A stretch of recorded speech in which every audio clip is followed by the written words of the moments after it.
How about that? Johnny Nash. Wow. I don't think I heard that. I don't think I've heard that once since it was on the charts in the 70s. Amazing.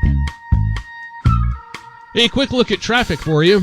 Yellow Causeway, both directions, crawling along right now. Also, Cap City Freeway, northbound out of the downtown.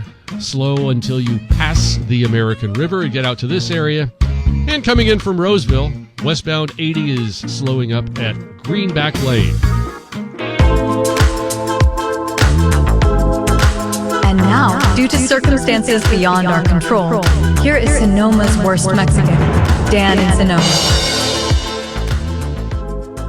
Circumstances beyond your control? Huh. I'm not certain how to take that. That can go. You can take that in a few different directions. So, but thank you for that. Thanks for the intro. Sean, good morning. You never know what Ava's going to say.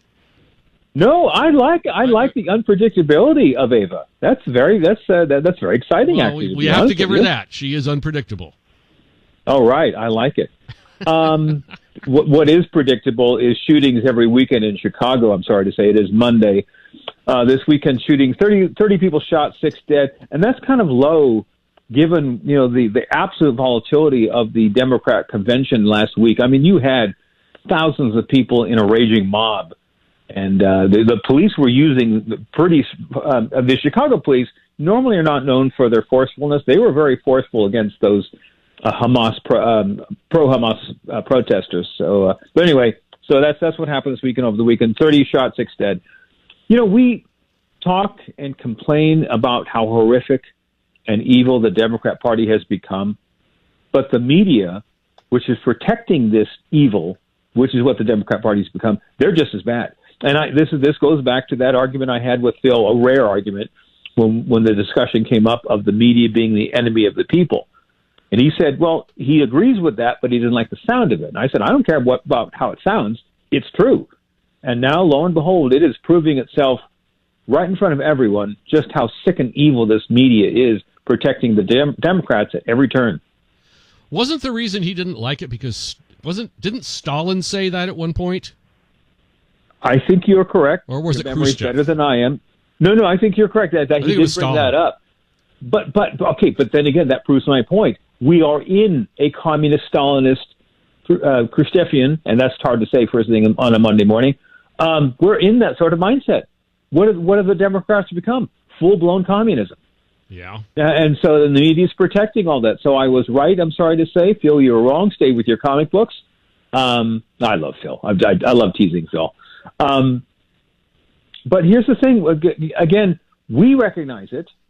Even the Democrat parties recognize it. I was listening to Red Eye last night, and they were profiling sound bites of Democrats saying how bad the Democrat Party has become and how they want nothing to do with it, RFK Jr. included.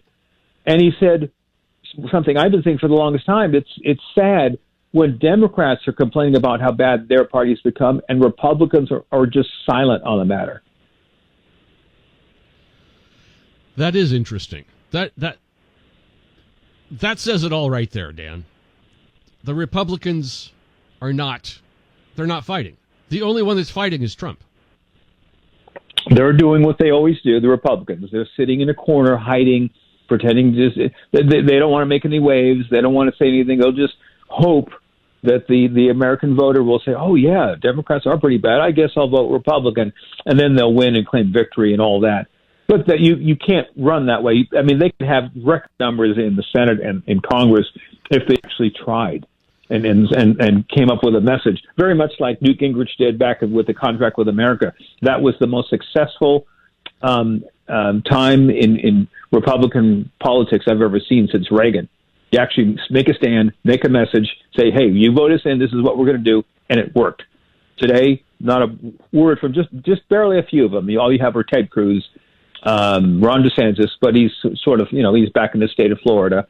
I don't hear much from anybody else.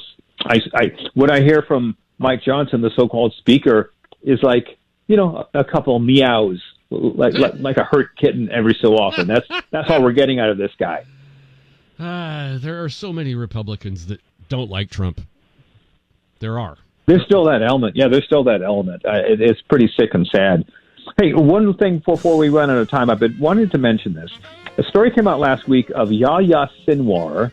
He's the guy who is he's the monster. He's not a guy. He's a monster who orchestrated October 7th in Israel. According to his sources, he is, if there's a ceasefire, he is demanding that his life be spared. Oh, yes. What a coward this guy is. What an absolute coward. Yeah. There's no hope, Dan. We're doomed. No hope.